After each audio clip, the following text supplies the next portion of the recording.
안녕하세요. 반갑습니다. 저는 재미와 의미 연구소의 홍영일이라고 합니다. 반갑습니다. 학생들이 좋아하는 피드백 기법에 대해서 네 가지 주제를 가지고 살펴보려고 하는데요. 평소에 내가 그렇게 열심히 하는데도 여러 가지로 노력을 하는데도 이상하게 학생들로부터 뭐 불만이 제기된다든지 강의 만족도가 생각보다 잘 나오지 않는다든지 그러면 뭔가 내가 학생들의 심리를 잘못 오해하고 있는 것이 아닌가. 그동안 학생들이 좋아하는 방식이 아니라 학생들이 전혀 감흥을 일으키지 못하는 학생들에게 반응을 끌어내지 못하는 방식으로 내가 잘못 노력해 온 건 아닌가. 이거 꼭 짚어봐야 되는데요. 제가 기존 우리 통념을 뒤집을 만한 아주 재미있는 네 가지 주제를 가져왔는데 하나씩 살펴보면서 한번 점검해 보는 시간 가져보도록 하겠습니다. 생각보다 재밌을 겁니다. 자, 먼저 첫 번째는 간헐적 피드백 그리고 선별적 피드백을 해야 된다라는 주제인데요. 꾸준히 열심히 충분히 많은 피드백을 주는 것이 결코 능사가 아닙니다.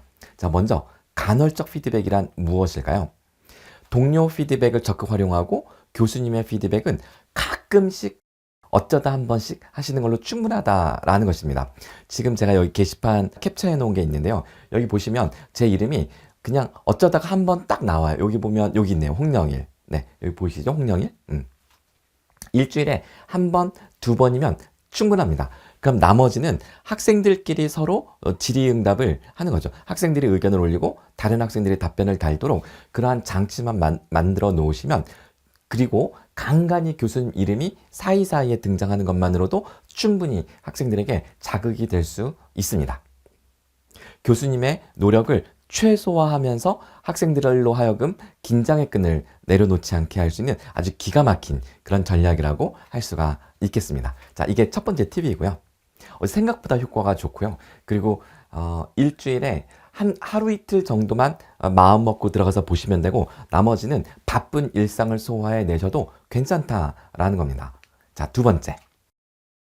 샘플이 될 만한 학생의 과제를 자세하게 피드백을 하고 공개하는 전략. 이걸 생각해 볼 수가 있겠는데요. 자, 근데 이걸 말씀드리기 전에 한번 이걸 생각해 보겠습니다. 과제 피드백을 학생들에게 제공할 때 두 가지를 구분해 볼 수가 있겠는데요. 이렇게요. 첫 번째, 모든 과제에 피드백을 하는 경우 생각해 볼 수 있고요. 두 번째, 선택, 집중 피드백을 한 다음 그것을 공개하는 겁니다. 즉, 학생들 과제 중에 이 학생 과제를 좀 집중적으로 세밀하게 상세하게 피드백을 하고 그리고 그걸 공개하는 거죠. 그럼 다른 학생들 과제는 피드백을 하지 않아도 된다는 뜻인데요. 자, 이 두 가지 중에 어떤 것이 좋을지 따져보자라는 겁니다. 자, 먼저 첫 번째. 모든 과제에 피드백을 한다면, 물론 이제 많은 교수님들께서, 그래, 내가 교수니까 당연히 학생들 과제 한 명 한 명 소외되는 학생 없도록 다 피드백을 해주는 게 맞지 않나? 이런 생각을 하실 텐데요. 학생 입장에서 생각을 해보자는 거죠. 자, 학생 입장에서는 교수님께서 이렇게 모든 학생들에게 피드백을 해주신다면 와, 우리 교수님 진짜 대박이다. 이거 정말 어떻게 우리 많은 학생들 과제를 일일이 다 피드백 해주실까라고 하면서 감동을 받을까요? 아니면 뭐야, 뭐 교수님이 월급 받고 당연히 하셔야 되는 거 아니야? 그냥 당연한 걸로 여길까요? 네, 당연한 걸로 여깁니다. 이게 뭐와 같냐면 그 삼시세끼 매일 밥을 차려주는 엄마의 그 정성에 대해서 아이들이 고마움을 느끼기보다 그냥 우리 집에 밥 해주는 여자 있어 뭐 이렇게 생각하거나 뭐 얼굴 코빼기도 잘 보이지 않는 아빠가 매일같이 힘들게 일을 해서 돈을 벌어다 주는데 그냥 우리 집에 돈 벌어다 주는 남자가 있어 이렇게 생각하는 것처럼 너무나 완벽한 에너지를 쏟아 부으면 그리고 그것이 너무 익숙해져 버리면 그냥 당연한 걸로 여기게 되고 고마움을 잘 느끼지 못한다는 것이죠. 이게 에너지를 쏟아붓는 만큼 교수님들은 스스로 속상하고 실망할 수밖에 없는 겁니다. 야, 난 정말 열심히 하는데 이 녀석들이 이것을 못 알아보는구나 라고 해봐야 교수님만 속상한 거죠. 사실 인간의 심리를 우리가 꿰뚫어 본다면 조금 요령 있게 할 수 있습니다. 자, 선택 집중, 그러니까 특정 학생을 뽑아서 그 학생의 과제를 아주 상세하게 피드백을 하는 거죠. 그리고 나서 그것을 공지사항 게시판에 올리는 겁니다. 자, 그랬을 때 학생들은 어떻게 반응할까요? 자, 이것도 제가 지금 무조건 이게 좋다라고 넘겨짚지 마시고 이거 신중하게 생각을 해봐야 됩니다. 자, 먼저 선택 집중 피드백을 해서 공개했을 때 학생들의 반응은 1번, 2번 중에 무엇일까요? 1번. 와, 대박이다. 뭐 이런 반응을 할까요? 아니요. 이렇게 반응합니다. 다행이다. 내게 안 걸렸네. 이게 이 학생들의 일반적인 반응입니다. 그러니까 학생들은 교수님이 피드백을 할 때 자기 과제가 이제 노출되는 거잖아요. 그러니까 학생들에게 그냥 만천하에 드러나는 거잖아요. 그러니까 피드백을 당하는 거죠. 자기가 원해서 당한다기보다 그냥 일방적으로 당한 다음에 그것이 그냥 부끄럽게 모든 학생들 앞에 공개가 되는 거니까 그걸 좋아할 학생이 없죠. 당연히 없습니다. 거의 없습니다. 있을 수는 있어요. 소위 관종이라면 그럴 수 있겠죠. 하지만 대부분 학생들은 이런 반응이에요. 우와, 뭐가 올라왔는데 딱 보니까 다행히 내 건 아니야. 그래서 일단 안심을 합니다. 그리고 관찰학습이라고 하죠. 간접적으로 다른 학생의 과제를 통해서 그 피드백을 보면서 내가 한 과제라면 교수님의 이 피드백을 비추어 볼 때 내가 어느 수준이겠구나, 이런 것들을 가늠해 볼 수가 있습니다. 그러니까 간접적으로 피드백을 받는 것이기 때문에 심리적으로 상당히 안정감을 느낄 수가 있는 거죠. 학생들 입장에서는 말이죠. 그러면 이 피드백을 당한 학생 입장에서는 당한 거죠.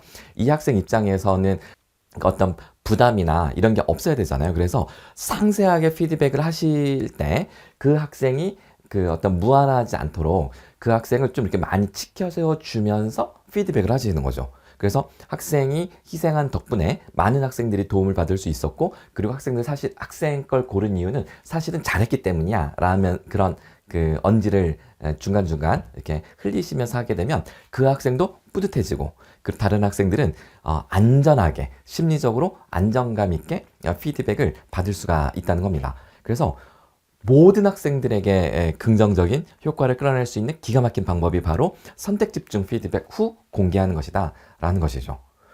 교수님의 수고를 확 줄여주면서 하지만 성과는 확 끌어올릴 수 있는 기가 막힌 방법입니다. 단 모든 학생들 과제에 피드백을 해야만 하는 경우라면, 그러면 그런 성격을 갖는 과제가 있을 수 있습니다. 그럴 때는 당연히 모든 과제에 피드백을 해야만 되겠지만, 일반적으로 그렇게 하지 않아도 되는 경우에 우리 보통 어떤 그 패턴을 몇 개 만들어 놓고 그냥 복붙하면서 약간씩 변형을 주면서 이제 피드백을 주다 보니까 사실 학생들도 다 알거든요. 그러니까 교수님이 모든 피드백을 다 달지만 이게 깊이가 그렇게 깊지 않다라는 거 학생들이 다 넘겨짚습니다. 그래서 사실 고마워하지도 않고 당연히 여기니까 쓸데없이 에너지를 쏟기보다 할 수만 있다면 선택과 집중, 이 전략을 쓰는 거죠. 그렇게 선택과 집중하면 학생들이 이렇게 세밀한 평가를 나중에 내 기말 그 성적 받을 때도 이렇게 세밀하게 평가를 하셨겠구나, 이렇게 생각을 하게 되는 거예요. 자, 그래서 학생들은 자신의 과제의 수준을 간접적으로 가늠해 볼 수 있는 기회가 되고요. 그러니까 심리적으로 안정적으로, 그리고 마지막으로 교수님의 평가를 더 순순히 받아들일 수 있는 그런 하나의 그 방편이 될 수 있다, 이렇게 정리해 볼 수가 있겠습니다. 자, 간헐적 그리고 선별적 피드백 말씀드렸고요. 자, 두 번째입니다. 개방형 플랫폼을 사용하는 게 좋다. 자, 이건 무슨 뜻이냐면, 요거는 제가 좀 이렇게 설명을 드려볼게요. 학생들 팀 프로젝트나 아니면 뭐 개인 과제도 상관이 없습니다. 학생들이 소위 개인 과제나 팀 과제를 할 때 그 어떤 산출물을 어딘가 올리죠. 우리가 보통 LMS에 올리는데 우리가 그것을 폐쇄형이라고 합니다. 그럼 개방형 플랫폼은 뭐냐면 패들렛이나 구글 드라이브 같은 걸 말하는데요. 제가 잠시 후에 예시를 보여드릴게요. 폐쇄형은 우리가 학교에서 제공하는 LMS 과제방 혹은 팀 프로젝트 방을 말합니다. 이게 왜 폐쇄형이라고 말하냐면 학생들이 자신의 과제를 올리잖아요. 그러면 다른 학생들 과제를 볼 수가 없습니다. 그러니까 비교할 수가 없어서 뭔가 내가 열심히 과제를 한 것 같긴 한데 이게 어느 수준인지는 나중에 성적표를 받아보고 나서 그때 아는 거죠. 그랬을 때 뭔가 열심히 했는데 성적이 생각보다 잘 안 나왔다는 학생들은 교수님한테 성적 이의 제기를 합니다. 제가 왜 이 B학점밖에 안 나왔는지 좀 상세하게 알려주시면 감사하겠습니다. 이런 식으로 이메일을 보내는 거죠. 왜냐하면 자신의 과제 수준을 가늠할 수 있는 그 잣대가 없는 거예요. 그런데 패들렛이나 구글 드라이브처럼 개방형 플랫폼에 학생들이 과제를 제출하게 되면 한눈에 모든 학생들의 과제가 다 보이는 겁니다. 교수님 눈만 보이는 것이 아니라 학생들 눈에도 다 보인다는 것이죠. 그러면 간접적으로 학생들이 자신의 과제의 수준을 가늠할 수가 있습니다. 자, 예를 들면, 예를 들기 전에 그 패들렛과 구글 드라이브에 대한 상세한 설명을 제가 지금 하지는 않을 거예요.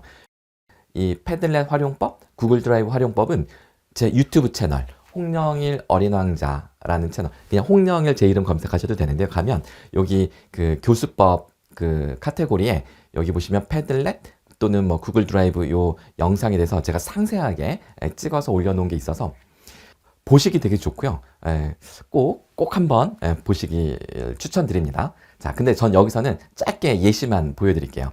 지금 보시는 화면이 패들렛 화면을 제가 캡처한 건데 하나의 URL 주소, 학생들에게 인터넷 주소, 이 인터넷 주소를 공지사항 게시판이나 수업 그 단톡방에다가 공지하면 학생들이 클릭하고 들어오겠죠? 그래서 거기다가 과제를 올립니다. 그러면 지금 이 하나가 모두 다른 학생들이 올린 거고요. 그러면 내가 올린 것뿐만 아니라 다른 학생들이 올린 것을 한눈에 다 펼쳐서 보는 거죠. 그러면 나는 이렇게 올렸는데 다른 학생들이 이렇게 올렸구나. 비교가 됩니다. 그렇게 함으로써 우리가 얻을 수 있는 이득, 뭐가 있을까요?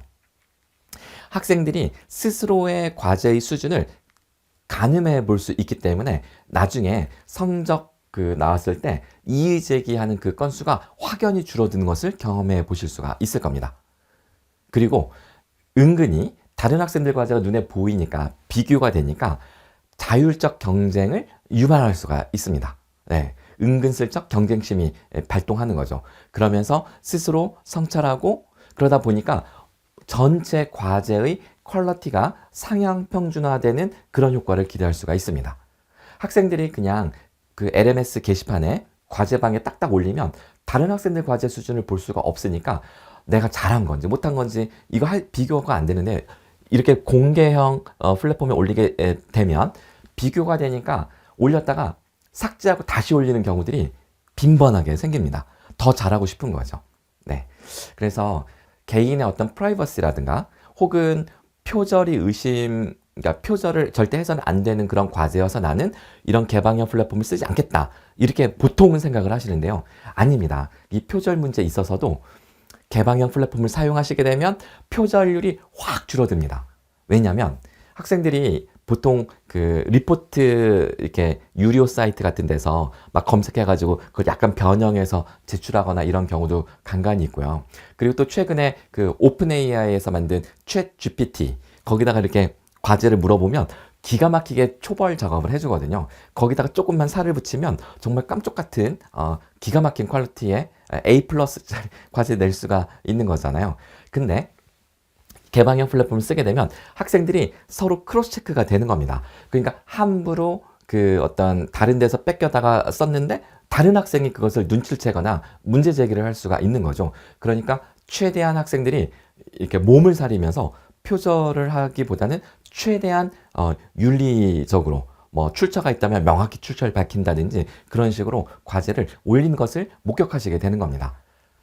공개하는 게 훨씬 좋습니다.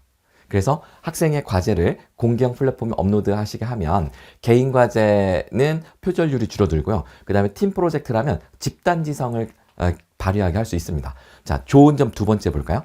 바로 지금 여기 보시면 이게 엑셀 화면인데요. 이거는 구글 드라이브에서 구글 워드, 뭐 구글 프레젠테이션, 구글 스프레드시트 이렇게 메뉴들이 있어요. 구글 스프레드시트, 엑셀하고 똑같은 거죠. 거기다가 제가 페이지를 하나 만들었습니다. 그리고 나서 여기 URL이 있는데 요 인터넷 주소, 여기 보이시죠? 요 인터넷 주소를 그 대면 수업에서 교실에서 학생들에게 제가 단톡방에다 이걸 딱 올린 겁니다. 그러니까 학생들이 스마트폰을 꺼내서 그 링크를 딱 클릭하면 그 구글 드라이브 어플만 깔면 이게 들어와요. 그래서 이 손가락으로 작성을 할 수가 있습니다. 그러면 제가 여기 이제 학생을 2인 1조로 여기 1명, 2명, 그리고 또 여기 1명, 2명, 그리고 또 여기 1명, 2명 이렇게 2인 1조로 제가 쫙 이름을 써놓고요. 그럼 학생들이 그 밑으로 둘이 짝 토론을 하면서 그 토론 내용을 밑에서 쭉 작성을 해 나가는 겁니다. 그러면 제 컴퓨터에서는 동시다발적으로 이 내용들이 작성이 되는 거죠. 그럼 저는 이거를 이 팀 과제인데 왜 한 페이지에다가 같이 작성하겠냐면 다른 팀이 과제하는 것을 보라고 한 겁니다. 일부러. 그 다른 팀 아이디어를 훔쳐와도 좋다, 베껴도 좋다, 가져와서 더 좋게 만들어라 라는 것이죠. 그러니까 말하자면 소위 창의성을 촉발할 목적으로 우리가 왜 사무실에 파티션을 없애버린다고 하잖아요. 그러면은 뭐랄까요? 집단지성을 발현시키는 더 좋은 분위기가 된다고 하는데 바로 그와 같은 그런 환경을 만든 것입니다. 수십 명의 수강생들이 동시에 구글 문서의 내용을 작성하는 거죠. 네, 가능합니다. 그 비대면 수업에서는 뭐 너무나 좋은 접근 방법이기도 하지만 대면 수업에서도 학생들이 스마트폰이나 또는 태블릿이나 혹은 노트북을 요즘 다 가지고 있기 때문에 뭐 하다못해 스마트폰만 있어도 충분히 할 수 있기 때문에 적용해 보실 수가 있다는 것이죠. 협업이 가능합니다. 집단지성을 기대할 수가 있다라는 것이죠. 자, 공개형 플랫폼을 쓰면 좋은 점 세 번째 한번 알아볼까요? 방금 말씀드린 협업 촉진에 대한 바로 그 이야기인데 협동. 자, 이거를 좀 설명드리려고 제가 이 슬라이드를 띄웠습니다. 영어로는 cooperation 하면 협동, collaboration 이렇게 하게 되면 요 레이버는 노동인데 함께 노동한다. 협업인데 이 차이점이 뭐냐면 cooperation이라고 할 때는 이건 약간 분업의 의미가 더 강합니다. 어떤 과제가 주어졌을 때 그러니까 우리 옛날에 그 대량 생산을 위한 컨베이어 벨트 시스템을 떠올려 보시면 그게 딱 맞는 이야기거든요. 역할 분담을 쫙 나눠서 그러니까 이 과제가 있으면 과제를 n분의 1로 쪼개서 다 나누는 거죠. 학생들이 제가 근무하는 서울대학교에 학생들에게 이제 연구하면서 물어봤어요. 너희들 수업에서 가장 스트레스 받는 요인이 뭐냐? 그랬더니 팀 프로젝트라고 합니다. 팀 프로젝트가 너무나 스트레스를 받는다는 거예요. 아니, 팀 프로젝트는 왜 함께 하는 건데 왜 스트레스를 받아? 그랬더니 이거 무임승차 때문에 버스에 그냥 올라타는 아이들. 그러니까 n분의 1로 쪼갰는데 가령 5명이 한 팀이면 그 중에 한 명이 무임승차를 해버리면 4명이 이 나머지 한 명 몫까지 이제 맡아야 되는 거잖아요. 그러니까 그런 것 때문에 되게 스트레스를 받는다는 거죠. 그런데 컬래버레이션, 즉 협업을 하게 되면 이거는 일을 n분의 1로 쪼개는 게 아니라 어떤 과제를 다 같이 달려들어서 같이 고민하고 머리를 맞대고 함께 고민하고 뭔가 이 퍼포먼스를 내는 것을 말하거든요. 그렇기 때문에 여기는 무임승차의 문제가 거의 사라집니다. 만약에 어떤 학생이 뭐 아침 저녁으로 막 알바하느라고 그 어떤 학생들의 팀 활동에 잘 참여를 주도적으로 못한다. 그러면 이 콜라보 형식으로 진행되는 경우, 이런 경우는 야, 너는 그러면 회의는 우리가 할 테니까 너는 이 시간에 참여 못하니까 우리가 회의 결과가 나왔을 때 너는 제3자 입장에서 피드백을 줘. 그리고 우리가 회의할 때 힘내라고 뭔가 좀 기프티콘을 쏴. 이런 식으로 그러니까 뭔가 하나의 과제를 완성하기 위해서 각자가 할 수 있는 선에서 다 같이 덤벼드는 방식인 거죠. 상당히 효과가 있습니다. 저는 학생들 팀 프로젝트를 매 학기 할 때 코어퍼레이션 하지 말고 컬래버레이션으로 해라. 그러면 무임승차에 대한 스트레스가 사라질 것이다. 제가 이렇게 얘기하거든요. 그 만족도가 되게 높습니다. 특히 공개형 플랫폼을 쓰게 되면 바로 그와 같은 협업 분위기를 조성해 주는 것이다 라는 것이죠. 네, 어떻게 좀 이해가 잘 되시나요? 자, 하나 더 살펴보겠습니다. 이 공개형 플랫폼을 사용하실 때 팀 프로젝트나 개인 과제의 중간 산출물들을 꾸준히 올리도록 하시는 거죠. 그러면 과제, 프로젝트를 수행하는 그 과정 중간에 중간 산출물들이 쭉 축적됩니다. 그러니까 모든 프로세스를 투명하게 볼 수도 있고요. 그리고 실제로 얼마나 열심히 했는지 성실성도 볼 수 있고 그러면서 퀄리티가 더 좋아지는 결과도 기대할 수가 있게 됩니다. 중간 산출물을 공개형 플랫폼에 올리게 해서 다른 팀이 올라오는 것을 한눈에 다 보게 하는 거죠. 그래서 우리 팀이 속도가 빠른지 느린지, 우리 팀이 다른 팀보다 더 충실한지 느슨한지 이 모든 것들을 학생들이 서로 비교하면서 그래서 이제 퀄리티가 높아질 수밖에 없다. 그리고 교수님께서 나중에 성적 처리할 때도 충분한 성적 산출 근거가 여기에 모두 탑재되어 있기 때문에 성적 내실 때도 되게 편합니다. 네, 그런 말씀을 드리겠습니다. 하나만 더 말씀드리면 저는 패들렛을 어떤 용도로도 쓰냐면요. 매주 제 강의를 손필기를 하게 한 다음에 손필기한 내용을 인증샷을 올리게 합니다. 강의가 끝나는 즉시 그 다음 그 수업 시간까지 보통 최소 10분 이상 그 시간이 있잖아요. 그때 얼른 찰칵 찍어서 올리는 거죠. 그래서 내 강의를 얼마나 꼼꼼하게 성실하게 들었는지를 반드시 손필기를 해야 됩니다. 네, 그 손필기 한 것을 올리게 합니다. 물론 이제 이걸 진짜 그 물리적인 종이에다 필기해도 되고요. 아이패드나 갤럭시 탭에다 필기를 해도 상관이 없어요. 어쨌든 손으로 하는 필기를 올리게 함으로써 내가 수업을 이렇게 들었는데 다른 학생들은 어떻게 들었는지, 나는 수업을 이렇게 소화하는데 다른 학생들은 어떻게 수업을 이해하고 있는지, 이런 것들을 학생들끼리도 점검이 되고요. 당연히 저에게 큰 도움이 되고 있습니다. 네, 여러분. 자, 지금 이제 두 가지 주제를 살펴봤는데요. 1번, 간헐적, 선별적 피드백. 그리고 개방형, 폐쇄형 플랫폼. 간단하게 한번 리마인드차 정리해 볼까요? 자, 먼저, 모든 학생들에게 피드백을 주는 것이 결코 능사가 아니다. 일주일에 한두 번 가끔씩 피드백을 주시는 것으로 충분한데, 학생들끼리 서로 피드백을 주는 그런 장치를 마련해 놓으셔라 라는 뜻이죠. 간헐적 피드백. 학생들끼리 피드백을 주고받으면서 교수님은 사이사이에 어쩌다 한번 이름이 등장하면 충분하다. 특히 학생들 과제에다 피드백을 주실 때는 모든 학생들에게 피드백을 주시는 것보다 그건 아무리 그 고생을 해도 학생들이 당연하게 여길 뿐 그렇게 고마워하지 않는다라고 말씀드렸잖아요. 한두 명의 학생의 과제를 뽑아서 아주 치밀하게, 섬세하게 내가 이런 사람이야 라고 하면서 거의 뭐 완전히 뽐내듯 피드백을 주시고 공개를 하는 거죠. 당연히 이제 그 학생을 좀 띄워주면서 하셔야 될 겁니다. 그러면 모든 학생들이 행복해 합니다. 네. 자기가 안 걸려서도 좋고요. 그리고 간접적으로 평가를 받는 피드백의 효과도 있기 때문에 여러 가지로 좋다. 이게 1번이었고요. 자, 그 다음 두 번째, 개방형, 폐쇄형 플랫폼. 이 플랫폼이라는 게 소위 LMS 뭐 이런 걸 말하는 건데 학교 LMS는 학생들 과제가 다른 학생들 과제를 볼 수가 없기 때문에 그래서 비교할 수 있는 그런 잣대가 없습니다. 나중에 성적 이의제기의 원인이요. 사실 숨어있는 원인 중에 하나입니다. 그래서 성적 이의제기를 확 줄여줄 수 있는 좋은 방법 중에 하나, 학생들이 자신의 과제가 다른 학생들 과제와 저절로 비교가 되게끔 해놓는 것만으로도 충분히 효과를 볼 수 있다.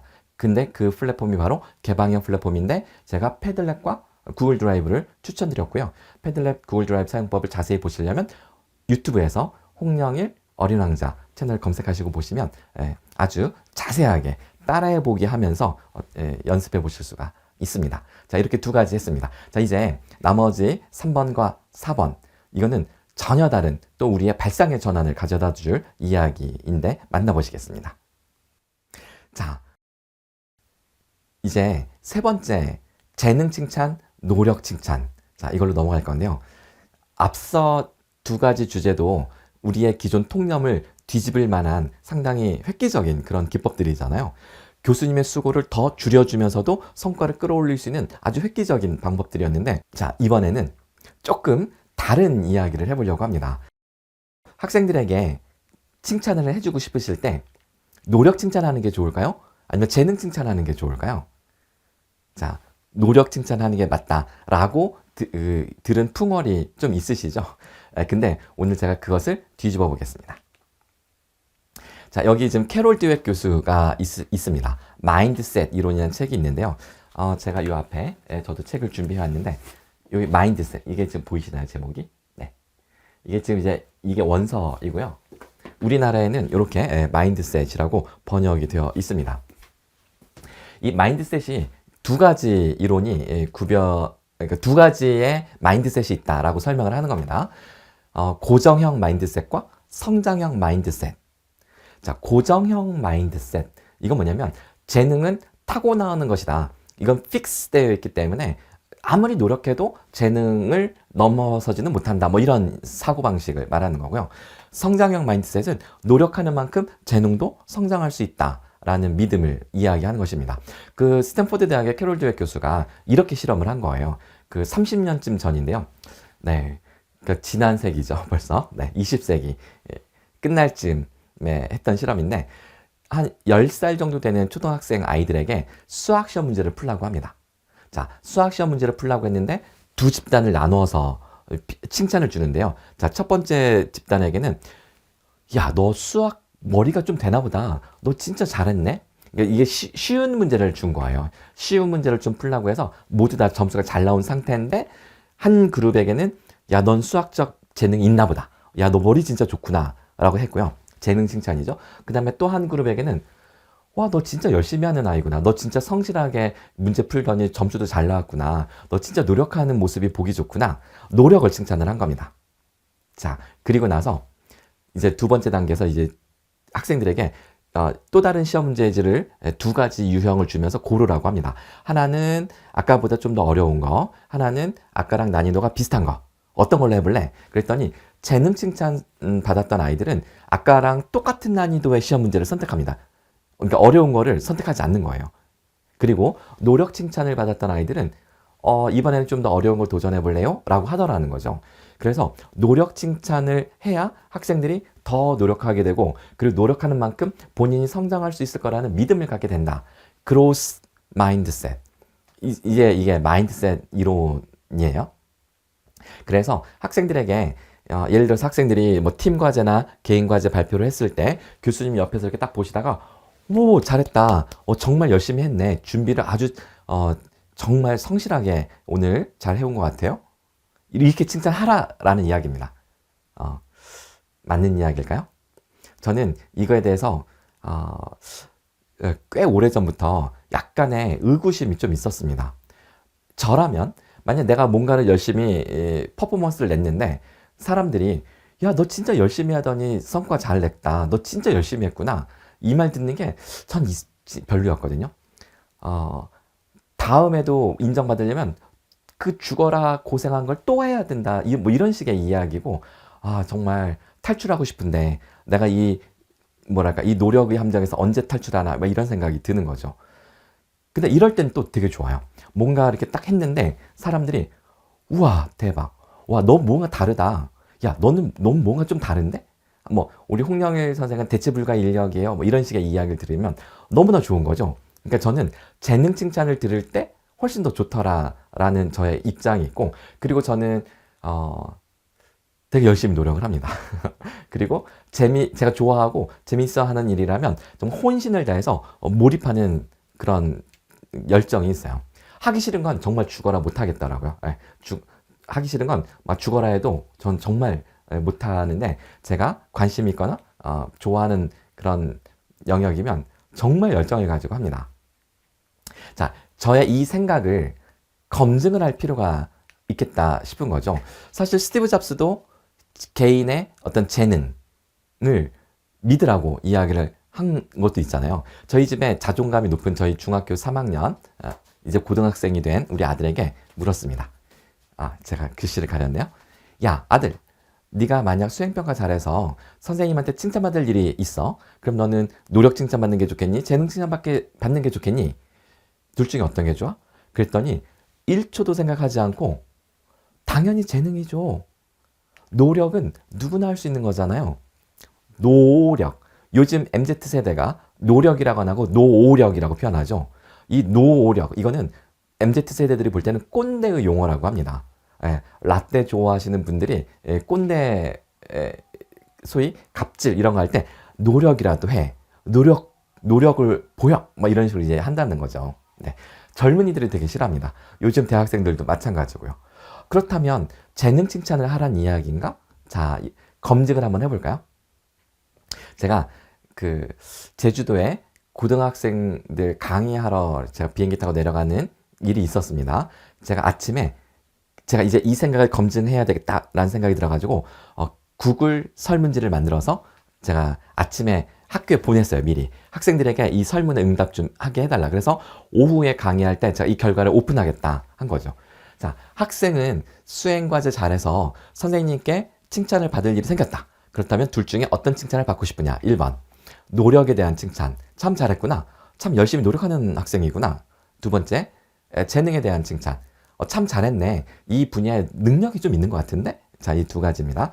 그리고 나와서 자존감 쫙 측정을 했습니다. 자존감도 묻고 여러 가지 이제 측정을 한 건데요. 보시는 바와 같이 재능 칭찬을 듣고 싶다고 한 학생들의 자존감이 높았습니다.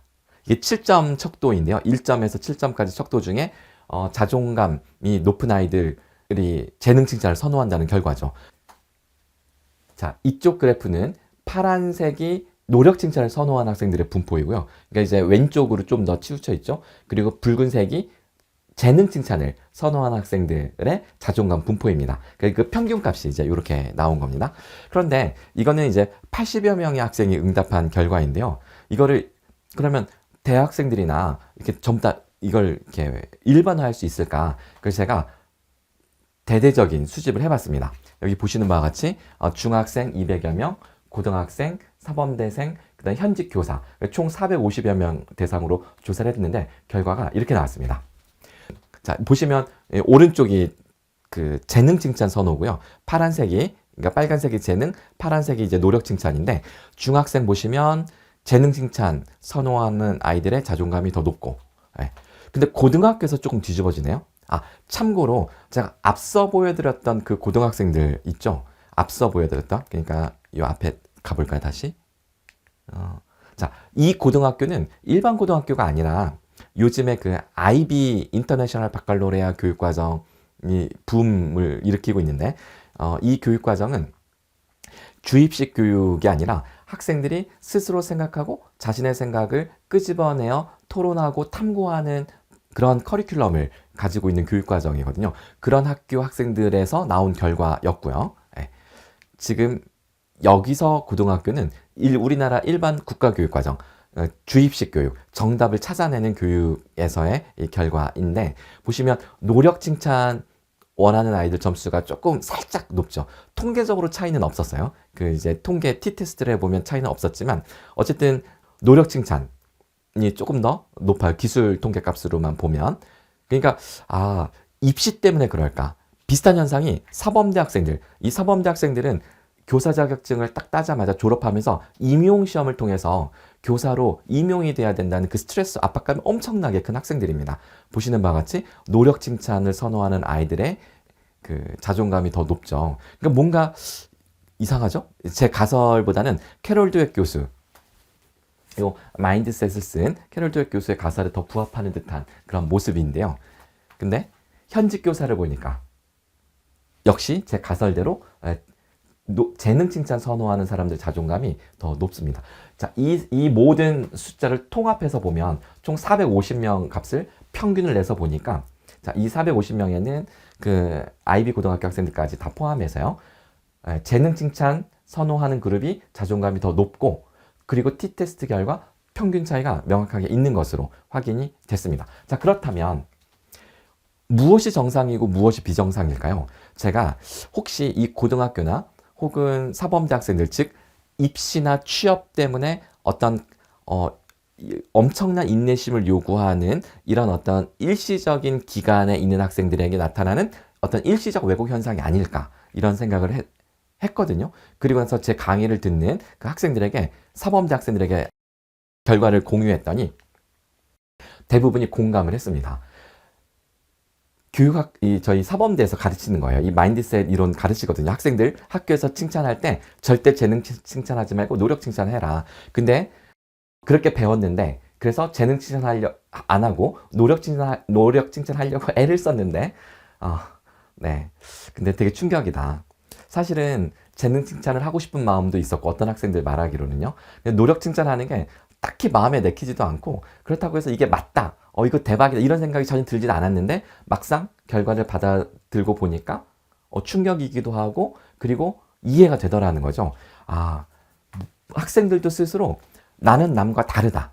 나는 남과 다르다. 나는 내가 내 노력을 통해서 나의 어떤 가치를 증명하지 않고 그냥 존재만으로도 충분히 사랑받을 값어치가 있다.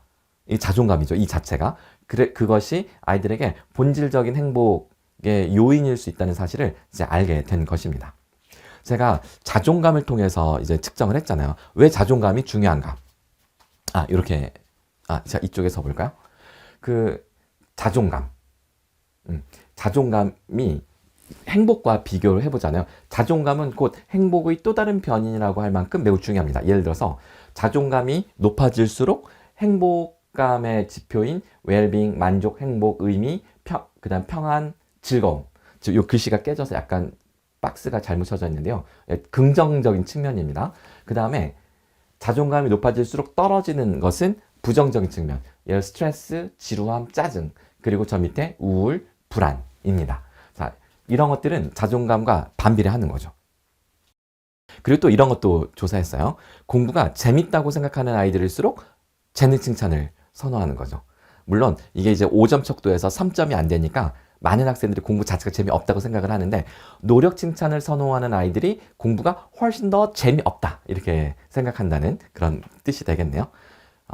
그 다음에 공부를 의미라고 여기는 아이들이 노력을 선호하는 겁니다. 대충 감이 오시나요? 네. 어떤 느낌인지 이해가 되시죠? 그리고 성적이 높은 아이들이 재능 칭찬을 더 선호하고, 계층 차이가 좀 있습니다. 그래서 사실은 이제 엄밀하게 뭐 계층, 그러니까 이제 우리 집이 얼마나 부유하다 뭐 이런 거에 대한 응답이었는데요. 이런 것들을 좀 통제하고 전체적으로 다시 세밀하게 분석을 해볼 필요는 있겠습니다만, 기본적으로 재능 칭찬 선호하는 아이들이 이렇게 행복감이 더 높고요. 아까 이제 자존감과 행복감이 관계가 되게 상관관계가 높았잖아요. 긍정적인 측면, 행복감이 더 높아요. 빨간색, 재능 칭찬 선호하는 아이들. 파란색, 노력 칭찬 선호하는 아이들. 지루함 더 높고, 짜증 더 높고, 그 다음에 우울과 불안도 훨씬 더 높다는 것을 알 수가 있습니다.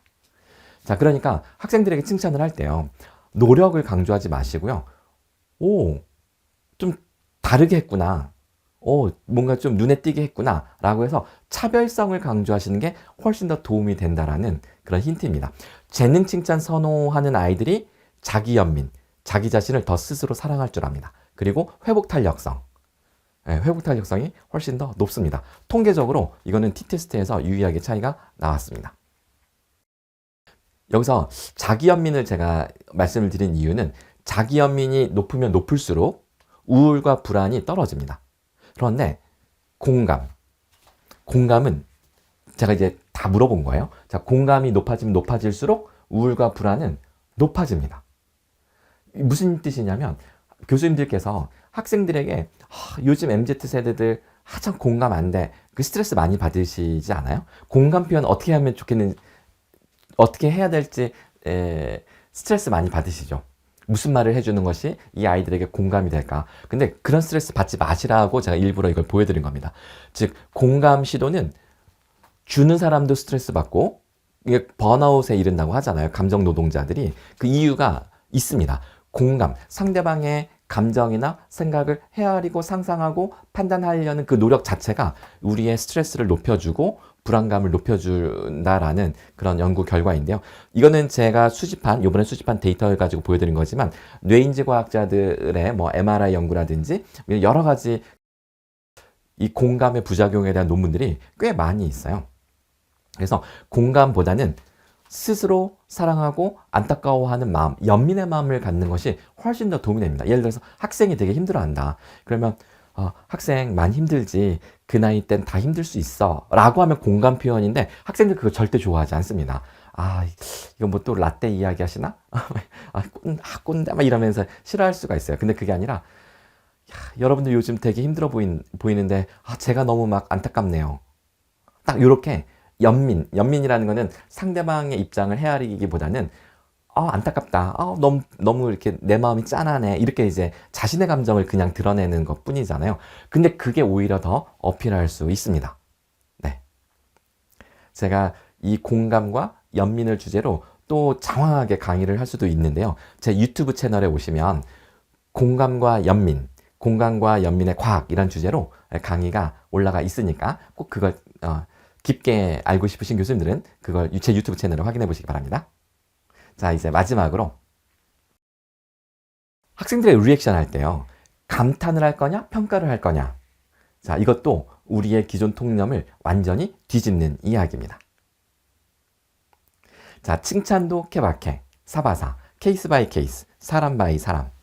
자, 학생의 유능감을 높여주기 위해서 우리가 흔히 두 가지 리액션을 할 수가 있는데요. 한번 보여드릴게요. 자, 1번. 자, 학생이 발표를 너무나 잘했어요. 그때 이제 교수님이 이렇게 칭찬을 하는 겁니다. 1번. 잘했군요. 이대로만 하면 충분히 좋은 성적 받을 수 있겠는데? 오케이, 잘했어요. 자, 여러분 다들 잘했죠? 자, 박수 짝짝짝짝. 네. 2번. 자, 2번은 학생의 발표가 딱 끝났는데 교수님이 이렇게 보시다가 헐, 대박. 발표 지금 끝난 건가요? 와, 어떻게 이런 생각을 다 했지? 야, 나는 여러분 때 이런 거 상상도 못 했는데. 신기하네. 자, 그 다음 누가 발표죠? 자, 다음 발표해 보세요. 자, 이렇게 이제 넘어가는 겁니다. 자, 교수님들이시라면 어떤 리액션에 스스로의 유능감이 더 높아진다고 생각이 되시나요? 제가 이거를 학생들에게 다 물어봤죠. 그랬더니 우리 대학생들, 뭐 고등학생들, 심지어 중학생들도요. 똑같이. 그리고 제가 학교 선생님들이나 그다음 다른 대학의 교수법 강의 교수님들한테 다 물어보잖아요. 근데 거의 95% 이상 2번을 선택합니다. 2번. 1번을 선택하는 경우가 간간히 눈에 띄는데요. 자, 1번과 2번의 차이가 무엇일까요? 1번은 우리가 흔히 평가라고 말하는 것입니다. 그리고 2번은 감탄입니다. 평가는 이미 끝나버린 사건에 대해서 왈가왈부하는 겁니다. 이미 지나가버린 일에 대해서 잘했으면 잘했다, 못했으면 아쉽구나, 다시 해볼까? 평가는 뭔가 못한 것에 대해서 아쉽구나, 다음에 조금만 더 노력해볼까? 이렇게 말하면 너 이번에 못한 거 맞거든? 확인사살하는 그런 거죠. 평가는 일종의 확인사살입니다. 근데 이 감탄은 미래를 향한 상상력을 자극합니다. 자, 좀 더 자세히 들여다볼게요. 자, 먼저 1번. 평가는 케바케 사바사. 자, 누구에게 필요한 거냐면 자존감이 낮은 학생들에게 도움은 됩니다. 자존감이 낮거나 아니면 자기 확신이 부족해서 좀 불안해하는 학생들이 있어요. 예를 들어서 성적에 대한 어떤 강박이 있어서 나 이번에 성적 망치면 안 되는데 나 이번 학사 경고 받으면 어떡하지? 막 되게 불안해. 근데 자기가 어떤 과제를 했는데 점수를 잘 받을지 못 받을지 되게 불안해하는 거죠. 뭐 이런 식으로 불안해하거나 아니면 그냥 자존감이 좀 낮거나 이런 경우에는 교수님으로부터 충분히 잘하고 있어. 이렇게 인정해주고 확인해주고 그러면서 토닥토닥 이렇게 해주는 것이 위로가 됩니다. 심리적으로 상당한 평안함을 주고 안정감을 느끼게 해주는 거죠. 그럼 그 학생은 감동을 받고 마음이 편안해진다. 자, 그럴 때만 도움이 됩니다. 그럴 때만 도움이 됩니다. 자, 그렇지 않은 경우라면, 그러니까 일반적인 학생들, 보통 이제 자존감도 중간 이상 높고 이런 학생들은요, 교수님이 이렇게 헐, 대박, 자, 이렇게 반응을 하는 겁니다. 그러면 오, 나에게 뭐가 좀 있나 본데? 다음에는 뭘로 교수님을 또 놀래켜 줄까? 라고 하면서 상상을 시작을 합니다. 이것이 바로 불확실성 시대를 살아가는 요즘 인재들에게 요구되는 모호함을 견딜 수 있는 그런 내공을 길러주기도 한다는 것이죠. 감탄. 자, 이 감탄에는 1절 평가가 들어가면 안 됩니다. 예를 들어서 헐, 대박, 진짜 잘했다, 이렇게 딱 엄지척이 들어가는 순간 이건 평가입니다. 이 평가를 하지 말고 대박, 뭐지? 오, 신기한데? 딱 여기까지만이 감탄입니다. 그래야지만 이 퍼포먼스를 보여준 이 학생은 오, 교수님이 놀라네? 나한테 뭔가 좀 교수님의 능력을 벗어나는 뭔가 있나 보다 이렇게 생각을 하면서 설레임을 갖겠죠? 이게 바로 유능감을 인식하게 한 아주 기가 막힌 방법 중에 하나입니다. 자, 이걸 거꾸로 하면 어떻게 될까요? 가령 자존감이 낮은 학생에게 헐, 대박, 자, 이렇게 반응을 합니다. 그럼 그 학생은 이렇게 놀라면서 좋아할까요? 아니면 이 학생 이미 불안해요. 불안하고 자존감도 낮기 때문에 교수님이 우와, 신기하다 이래버리면 뭐지? 왜 솔직하게 말 안 하시고 말을 돌리는 거지? 라고 하면서 불안감이 더 극대화될 수가 있습니다. 그러니까 자존감이 낮고 불안한 아이들, 자신감이 좀 약한 아이들에게는 확인적 메시지, 즉 평가를 하는 게 맞다. 하지만 자존감이 높은 아이들에게 야, 너 이미 충분히 잘하고 있어. 이대로만 하면 돼. 라고 하면 어떨까요? 그러면 뭐지? 별로였나 보. 왜 감탄을 안 하지? 라고 하면서 약간 만족스럽지 못한 이런 상황이 될 겁니다. 확실성 패러다임 시대였던 20세기. 대량 생산 시대였고 모든 것이 매뉴얼대로만 작동하던, 그래서 한번 직장을 가지면 평생 직장 시대였던 그런 시대는 평가를 통해서 유능함을 길러줄 수 있었을 겁니다. 그런 시대가 있었던 거죠. 소위 이 라떼 세대, 우리 꼰대 세대는 그런 시대를 살았기 때문에 학생들에게도 관성적으로 그렇게 피드백을 주려는 관성, 습관이 남아있을 겁니다. 하지만 불확실성 시대에 접어들었습니다. 이제는 평가보다는 평가를 서서히 줄이고 감탄을 통해서 학생들의 유능감을 끌어올리고 불확실성 시대의 모호함을 견딜 수 있는 내공까지 길러줄 수 있다라고 말씀드릴 수가 있겠습니다. 네. 제가 영상 한 편 보여드릴게요. 마무리 영상인데요. 1분짜리인데 할머니하고 할아버지가 나타날 겁니다. 어차피 한 치 앞도 내다보지 못하는 우리 인생, 불확실성과 친구가 되자.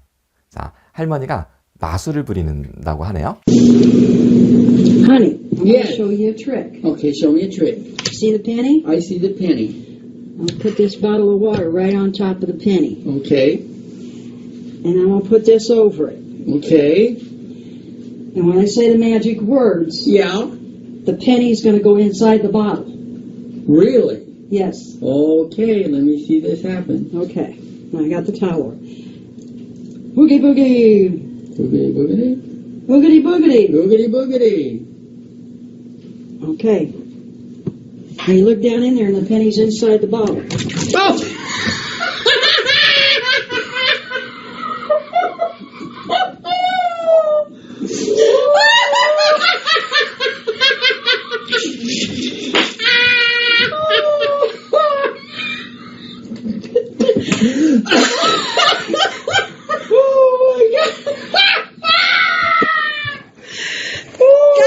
네, 잘 보셨나요? 그 할아버지가 되게 행복해 하시죠. 이 영상 보시고 혹시 빵 터지신 우리 교수님 계시다면 집에 가서 사부님이나 사모님께 한번 해보시기 바랍니다. 네, 왠지 물병을 집어던질 것 같고 주먹이 날라올지도 모르겠네요. 이렇게 예측을 벗어나는 장난을 당했을 때, 장난을 당하는 입장에서 누군가는 버럭 화를 낼 것이고 누군가는 할아버지처럼 즐거워할 것이다. 그러면 화를 내는 사람과 행복해하는 사람의 차이가 무엇일까요? 그것이 바로 불확실성을 견딜 수 있는 내공이 있느냐 없느냐 차이입니다. 바로 이 내공을 나부터 가져보자. 나 스스로 이 불확실성을 견딜 수 있는 내공을 길러보자. 그러려면 더 덤비고 더 익숙해져야 될 것입니다. 네, 오늘 제 강의는 여기까지고요. 혹시 어떤 질문이나 저에게 요청하실 게 있으면 저의 연락처가 여기 있으니까 언제든지 연락 주시기 바랍니다. 고맙습니다. 고생 많으셨습니다.